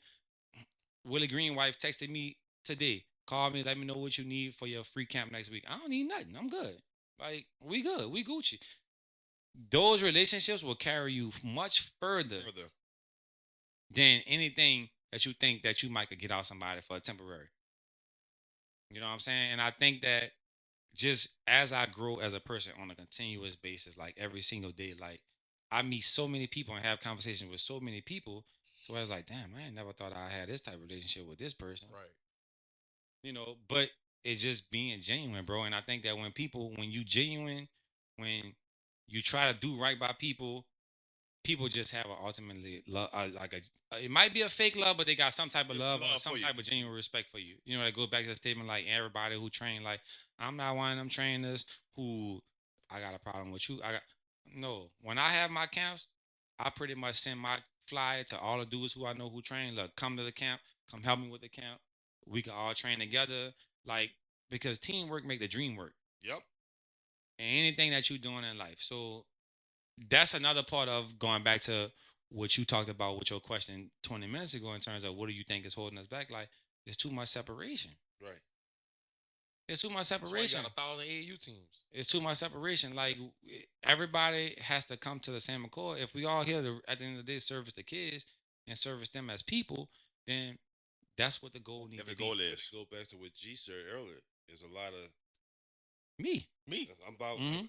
if I ain't in the front, Yeah. it ain't right. It's a difference that it's a reason that AAU programs, and I'm using programs, not teams, out of town you have CP3 red, CP3 white, CP3 black.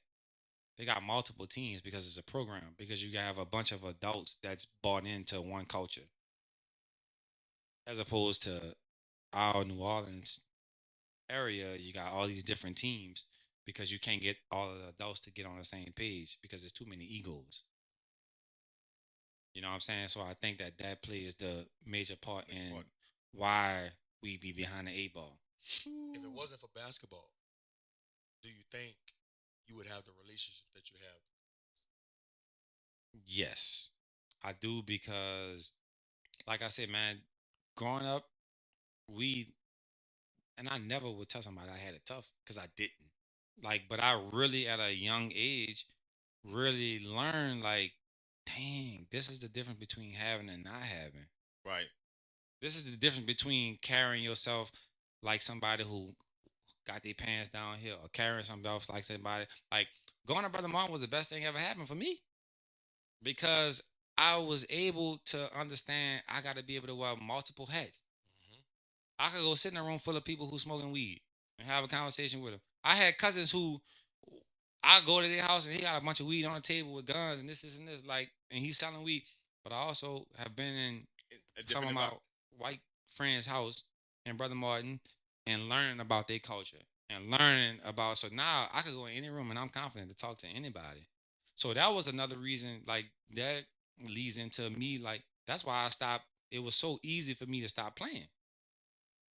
When I decided, so I had my daughter in the middle of one of my seasons overseas, and obviously I'm a family, like I said, I'm a family oriented person. So I made a decision. I'm like, I can't do it. I'm getting pictures of my daughter first Halloween. I'm like, I gotta get back home. Like, and me again, I was making 80. Like I said, I was making $8,200 a month. That's a lot of money. That's a lot of money. But me knowing that I was gonna be successful either way, gave me the confidence because of the type of person I am, because of the upbringing that I had. It made me know that I was gonna be successful either way it go. You knew with the relationships you had built over time that you was gonna figure it out. I was gonna figure it out.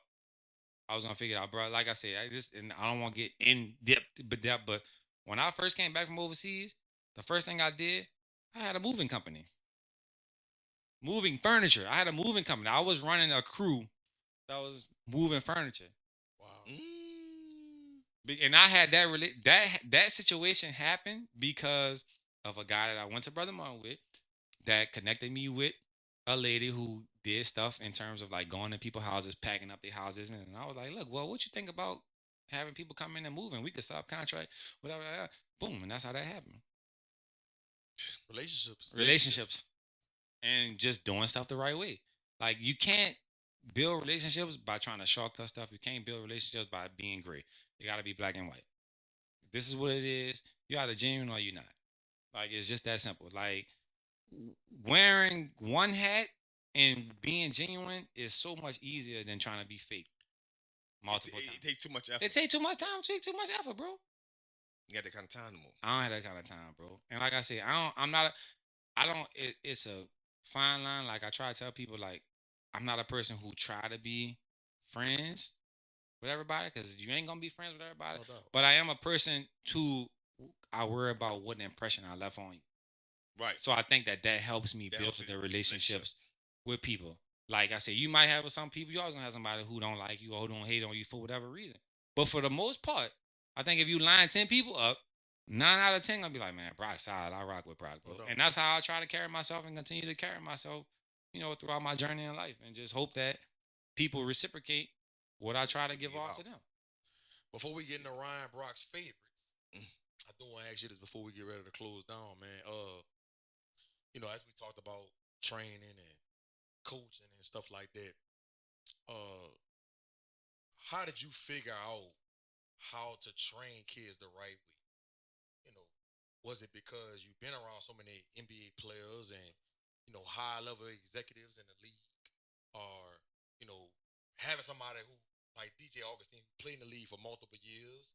How did you figure out how to do that at a high level? 'Cause, bro, you trading Greg Monroe, who's one of the best basketball players to come through Louisiana, who played multiple years in the league. Now he's in China doing his thing. And you are very respected when people talk about developing a child and consulting with you on how to get their child to the next level and things of that nature. So let me say this first, because again, I'm a very humble person. I don't do everything right. Like I ain't. You said, how do you train the right way? I don't do everything right. I ain't never gonna come off as I do everything right. But Paulo was the one who actually introduced me to training. James Paulo, who was doing fast basketball academy and stuff like that. Like low when I was still playing, like low professional career was kind of cut short before it started because he had a bunch of injuries. So low got into training early when we were young, and low during the summertime, low was like, man, look, come out here, like you can help me with training, and that's how I kind of developed the passion for the training portion of it. And going back to the rewinding of what I'm telling you about my relationship with the Pelicans and the Hornets, I was already wasn't training, but I was already coaching per se, doing camps and demonstrating and doing drills when I was in high school. So all of that kind of brought me together to be able to be an effective and respectable trainer. And I think that my relationships with people and people actually understand that I study. Like I'm an extreme teacher. Like if I'm a teacher in the classroom, I got to be able. Everybody learn ability is not the same. Right. So you might be able to grasp it one way, but I can't. I'm not that trainer. I tell people and I tell kids, if you think you just gonna come in here and I'm gonna sit and watch you do drills, you in the wrong place. Like it takes a lot out of me when I'm training, and I get that part of me. I credit to Paulo. Like we talking the whole time because you have to do everything right. Right. You gotta do everything right. So again, I'm not a player. I don't hoop anymore. So I have to continue to get better as a trainer by watching everything that you're doing, making sure that you're doing everything correctly and studying. Right. And having conversations with the people that I know that's been around higher level basketball than me. I don't think that everybody I know that's in the NBA particularly know more basketball than me. Some of it is just situation. But they are around it on a more daily basis than me. So I pick their brain as much as possible, to say like G made a statement to me, like Greg made a statement to me a couple years ago. Like he was like, man, Rock, like so I actually was supposed to start training Greg 7, 8 years ago, a while ago. But I was still picking like I was still on the fence of I was still coaching at Loyola and I was still figuring out like if that college coaching was what I wanted to do. And G told me, he was like, man, Rock, sometime, bro. He was like, you be really be you challenge me in ways I ain't never been challenged. So for me, I'm like, I ain't nobody. Right. You been in the NBA for 6 years already. Like I ain't nobody. So that stuff like that drives me to continuously try to get better, as a trainer. And I learn from other trainers.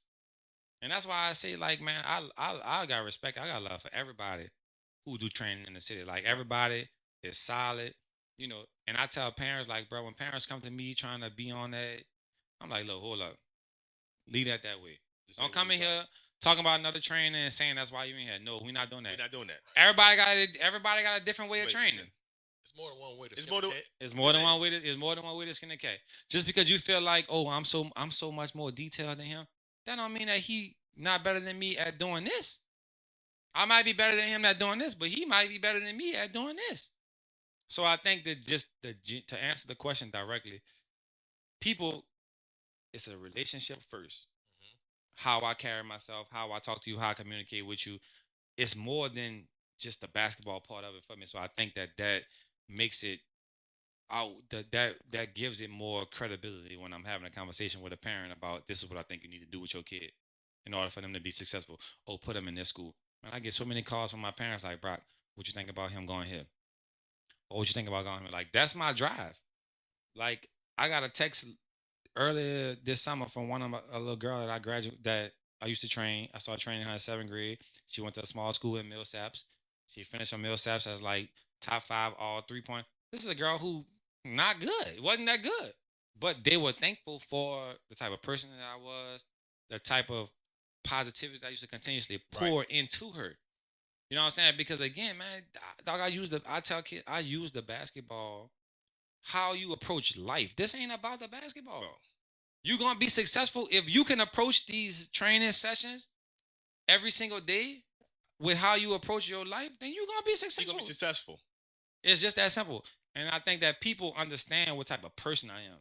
So it carries the weight with my parents and with my relationships that I just continue to try to build every single day. Can you see yourself ever getting back into college coaching? And for the younger generation that wants to get into college coaching, is it what it's all crapped up to be? No, I don't. I cannot see myself honestly at this point. I can't see myself because I have the freedom and the flexibility to make my own schedule. Make your own schedule. Like, man, it's rigorous, bro. Like, Round the clock. it's around the clock, and no shade to these great college coaches, but I'm a people person. I'm a family oriented person. Majority of them not. You better be in his office at 5 in the morning and you ain't leaving till 10 o'clock at night. So if you're not willing to really respect the grind, and you ain't willing to be in here 24/7, this ain't for you. And I had, my daughter. So it's like I wasn't really willing to. The reason I had a tough decision to step away from it because Quanis was, possibly trying to do something for me to get to the University of Houston when I left, Loyola. And I was like, nah, I'm straight. Like because he was trying to get me in with like a director of basketball operations position or whatever. Again, it's always an easier decision for me because I ain't never had to do nothing for the money. So I was able to really sit back and really visualize and see stuff for what it was.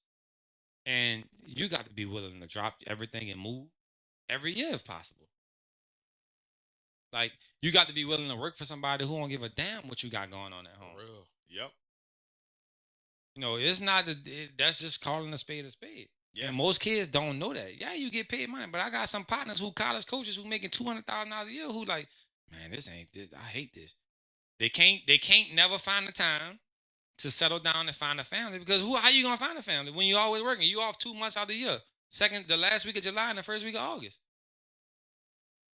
So it's not to discourage somebody who might be a college coach, but it's where you are in your life and what you have going on. And understanding what come with it. And understanding what come with it. A lot of times you see these guys on TV, you see the Instagram pictures and stuff like that, but they don't understand what's going around the clock. They don't understand. It ain't for the weak. It's a lot of pressure too. It's a lot of pressure. It's a lot of pressure. And at any point, it's like, man, it like being a college coach, like it. This is not for me, but I'm speaking in reference to like some people that I'm close with. Like it causes strains on your marriages. Yeah. It causes you got a family who me and you marry, and we relocate to Maryland. We in Maryland for 2 years. The kids are getting friends in school. They doing this, and this, and then the coach get fired, and then now we got to relocate here. Going into your child's senior year or whatever, like, man, that's a lot. That's a lot. It's a lot, so it's like you affecting when you're a college coach, and you have a family, you affected. And that's why I'm so proud of like Javon. Like Javon is I talk to Javon Felice on a daily basis. Like he looks up to me. We talk about a lot of different things. I'm like, look, you got the flexibility. You can do it. Right. You don't have any kids. Mm-hmm. You don't have a real significant other at this point. Hopefully. You don't have a real significant other at this point. I don't want to be disrespecting none of his girls. But you can chase it. It's a little bit easier to deal with. Right. Because you single, you younger. Man, you older, man. Like I'm telling you, I got a partner, I'm telling you, bro. He got cheese. But he like, man, bro, dog, it ain't working. I ain't got no life. I ain't got no life. And my parents taught me at a young age that your quality of life is important. That's equivalent to like I got a partner right now. He working a plant, and he big stupid house. He got 3 cars. Your number going to work. Yep.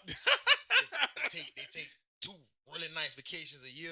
Going to work. And Working he on home. always say At when the we job. link up, bro, I'm not happy. Yeah. I'm not happy. I'm always at work. Yeah. I'm always at work. And when I'm off, I won't sleep.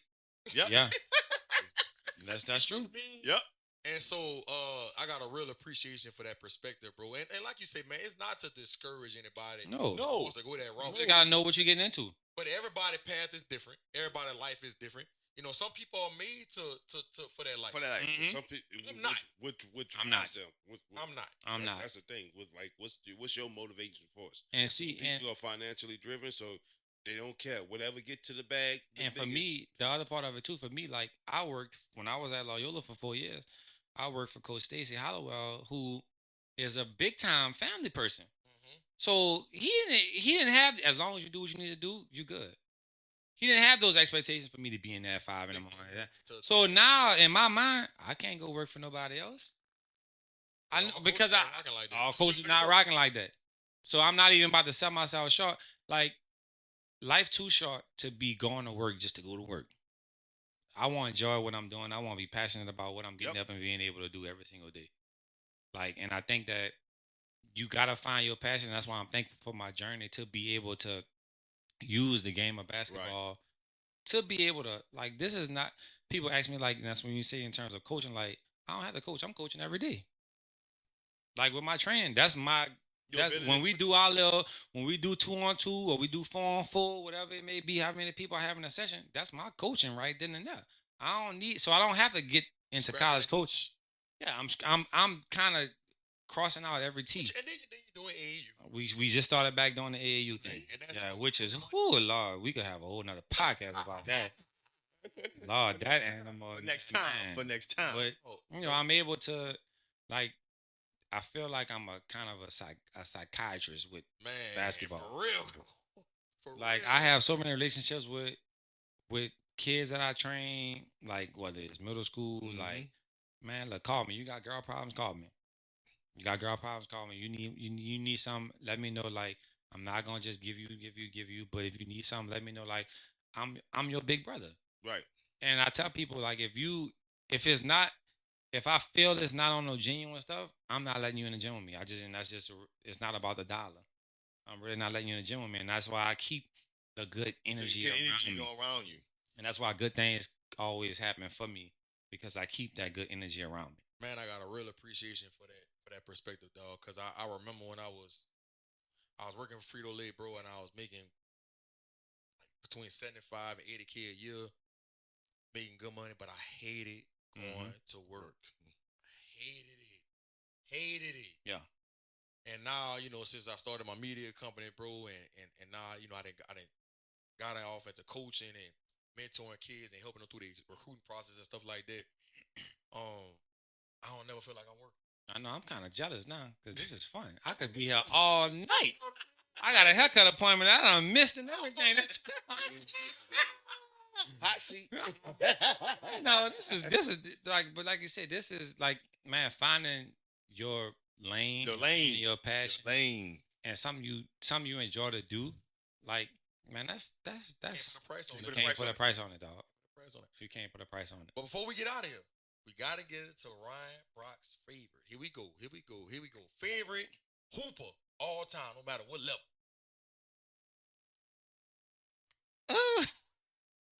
Spotlight. You did. No level, don't matter what level. matter No matter what level. Could have been high school, college, pros, Parkway. middle school, Mhm. AAU. It don't matter.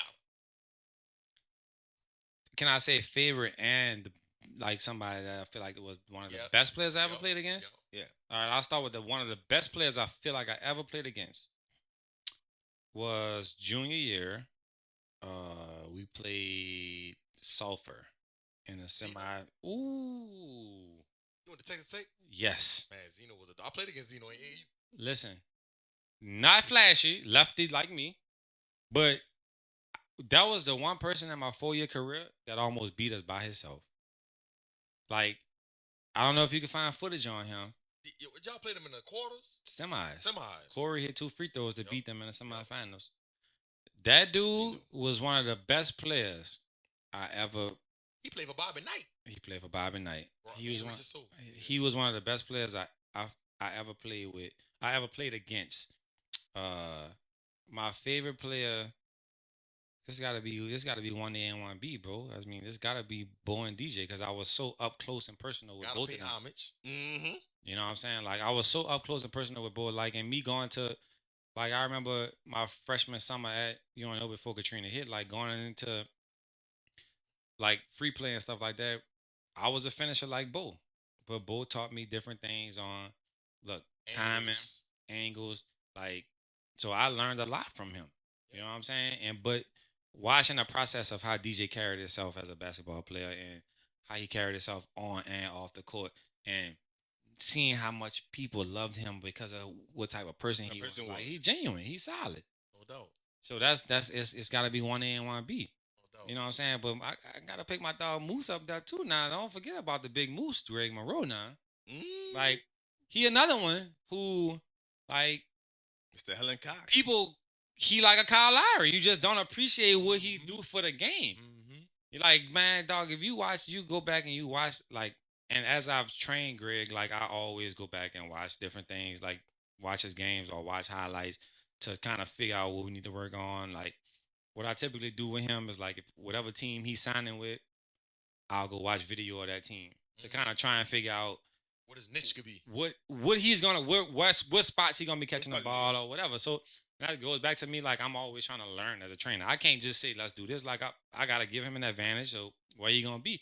And when I go back and I be watching some of the stuff that he done, I was like, God damn, that ball really was good. Real talk. To say that Greg was not athletic, right? Wasn't a knockdown 3-point shooter. Very skilled though. But to be skilled and to go number 7 in the draft, you got to be special. You got to be special, and him and DJ's stories are similar. Nothing about them is extremely special. Nothing about them is super athletic. They just know how to play the game the right way, and they carry themselves. I got a real. So that's my top 3, son. Yeah, that's my top 3. Appreciate for the Bo and DJ. Played against both of them, so Played with both of them. I know firsthand just seeing them on the court when I was at that age. Funny story, Bo was on the podcast. I had to remind him they came in a typical tournament and we played them. We beat him by like 18, but he had like 46. He was the only person in a typical tournament history to win MVP of the tournament and then win a game. That's crazy. Because he averaged 47. That's crazy. That's crazy. That's how good he was. When I do score whatever 72 at Ben Franklin. Was it 72 or 74? One like that. It was. Oof. Yeah, no doubt. Cooking. Special. Favorite movie all time? I told y'all, football is my favorite sport. The Program. Yeah, buddy. You don't remember that? Yeah, buddy. The Program, dog. I used to watch the Program before my pop-ball games. Listen, buddy, put the women and children. Second was Blue Chips. Blue Chips. That's one of my favorites all time. Listen, the Program and Blue Chips, dog. With shaving points. He's my guy. Yeah. So that's Program by far top favorite movie, dog. Listen, when that man got that John Deere, you knew it was over. I didn't. Again, nobody. I almost made a comeback for football when I finished playing Loyola. No joke. So my brother was still playing professional in Canada. My brother was, like I say, one of the best players to ever play at Brother Mart. He was still playing football in Canada. So my year I graduated was a lockout year. 2011. So you had the domino effect of the NBA guys going to overseas and it just trickling down and taking away jobs. So it took a long time for me to get a job. So for me, because I loved football, because it was a different way of working out, I used to work out with my brother and the football dudes. So when all these people from Canada, Arena would come see them, I used to work out as if I was a safety. And football people love basketball people. Because we can easily transition to the football field. So I'm on a football field covering so much space at safety. They're like, wait, you don't want to play football? I was this close, I promise you, to signing in Canada. Damn. To play football after I finished playing at Loyola. It's going to be like Ricardo Gallas. Rico. No doubt. Favorite sneaker all time? See what I got on my feet. G-Nikes, baby. You can't go wrong with them. G G Nikes because I don't like to spend $200 on Jordans. So you know my G Nikes. Man. Even though my G Nikes done went up a little bit, you know, I'm still like a lady asked me that day. So I got these and I never seen I'm them. a G Nike collection. I'm a G Nike collector. So I got these. These is like 2019 before COVID. Come on. Really? I never seen them. 2019. So I keep a good collection of Air Force Ones. The lady asked me that day, she was like, "That must be Pelicans G Nike." I said, "No, I just kept them up." So it's got to be the G Nikes. G Nikes. Because they're reasonable. They're a little high now. I don't like to pay 110. Yeah, like they like 110. You used But to 80. I'm used to the 80, but you know I still could do it. Favorite coach of all time, no matter what level. Favorite coach? Stacey Hollowell. That was who I worked for at Loyola. Won a national He championship. came in. Yeah, he came to Loyola my senior year, and was an assistant, and just he taught me how to be not the person I am, but how to really engage and interact with your kids and how to build that relationship Right. off the court with them. So that's my favorite. Stacey Yeah, Ole Miss, huh? He's at Texas Southern now. He was at Ole Miss, and I was relaying that story I said to him about having to move and this and that. Right. Yeah. He's at Texas Southern now. He went to Ole Miss for a year. With Johnny That Johnson? coach got fired, and now he's at Texas Southern. That's my guy. Gotcha. Favorite Gotcha. coach of all time. So you're in the building for the Nat with the Loyola jersey. Yeah, I mean, you know, I represent, dog. That's you know, the OLU. Favorite comedian all time. Why you keep looking at me? I'm a jokester. Oh, it might be me. Favorite comedian of all time. I gotta go with Martin. That's a first. That's the first. That's a first. First time somebody put I gotta go with That's Martin. a first. I gotta go with See, Martin. I'm Eddie Murphy.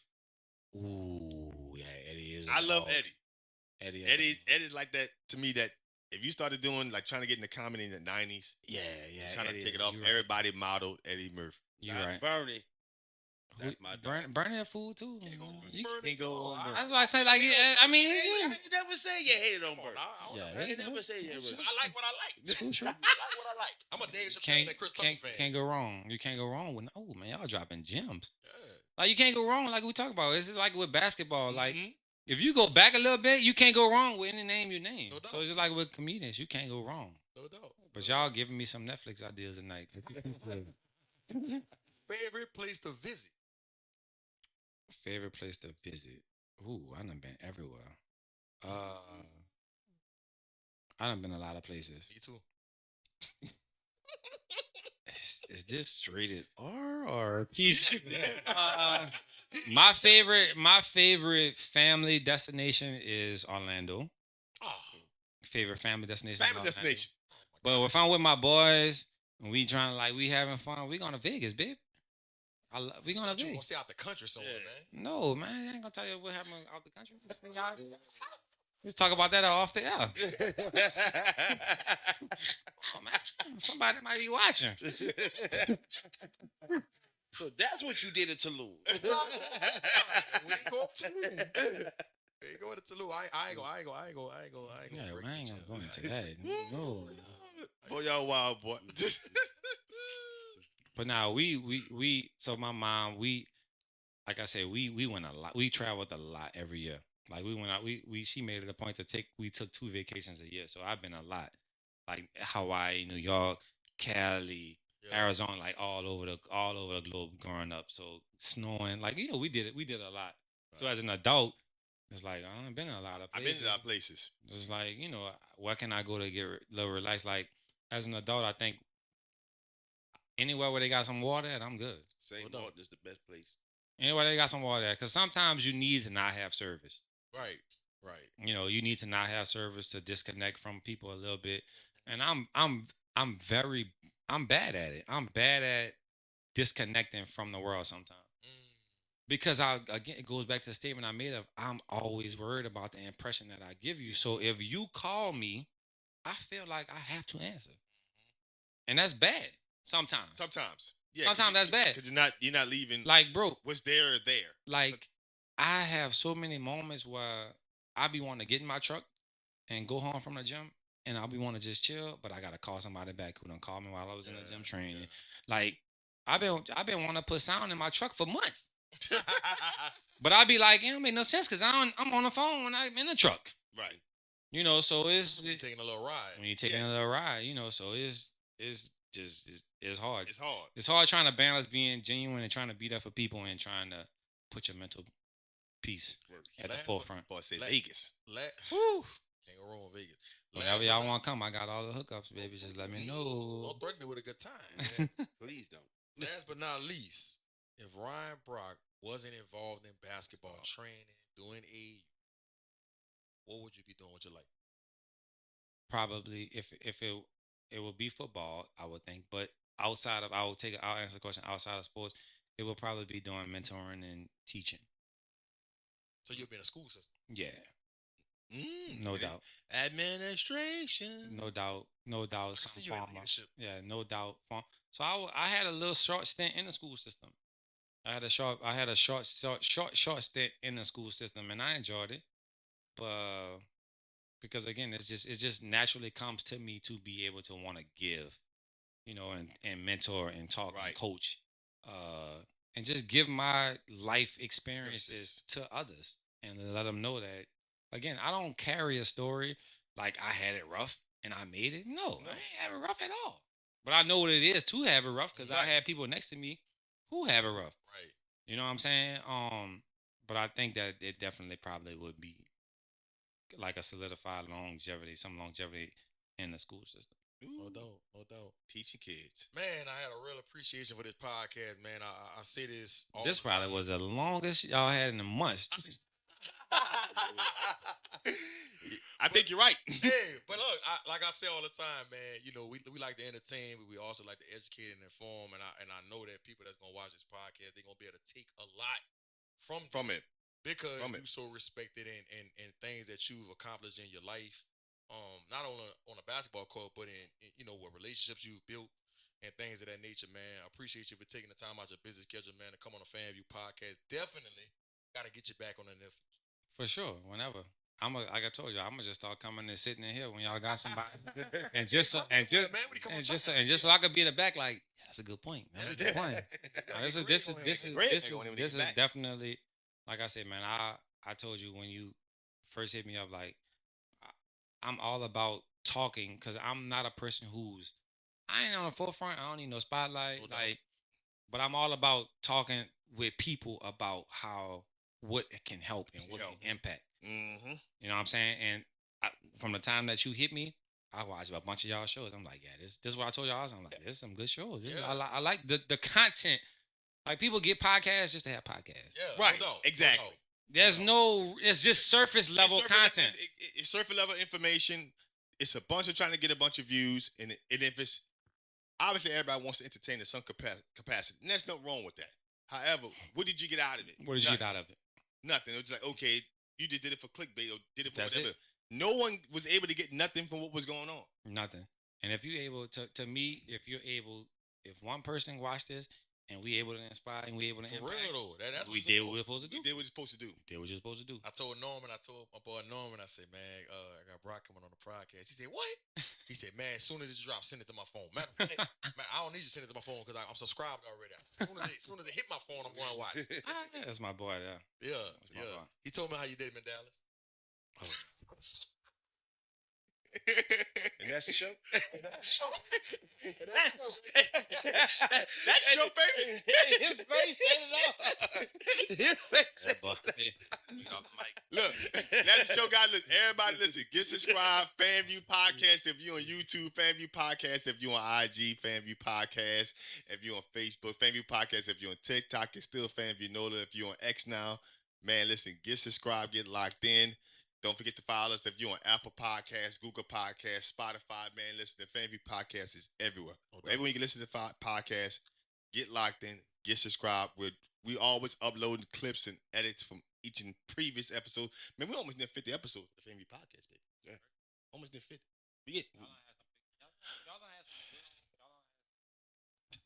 Y'all have had some real respected people Yes. on here.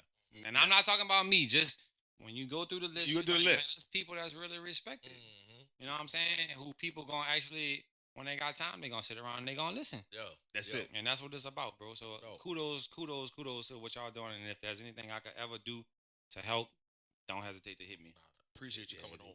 Appreciate you coming on. Listen, Much love, much love. y'all already know that's this Coach Hurricane Hen Yeah, baby. back at it again. And I'm back again. and again and again. We signing out, man. Y'all already know what it is.